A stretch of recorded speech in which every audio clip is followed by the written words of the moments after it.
இவங்களுக்கும் இந்த அரசாங்கத்துக்கும் எந்த தொடர்பும் இல்லை. அப்படி இருக்கும் பொழுது அவங்க ஒரு நடிகை, அவங்கள ஏன் கொண்டு வந்து இந்த அளவுக்கு லைம்லைட்ல நிப்பாட்டணும்?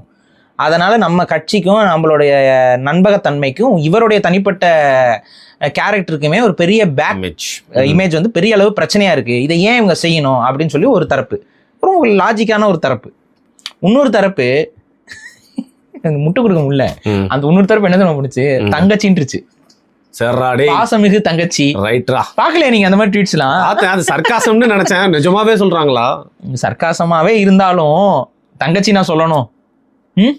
ஸோ வந்துட்டு நண்பர்கள்னாச்சும் சொல்லலாம்.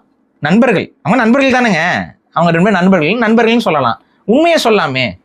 அதை விட்டுட்டு தங்கச்சி அப்படி இப்படின்னு சொல்லி, தங்கச்சி அதனால் இந்த கட்சி அப்படின்னு சொல்லி அவங்க சொல்லிட்டு இருக்காங்க. தங்கச்சின்னா என்னங்க, தான் கட்சியில் ஒரு மிக முக்கிய பொறுப்பு கொடுக்கக்கூடிய ஒரு பெண்மணியை தங்கச்சி என்று சொல்லலாம்.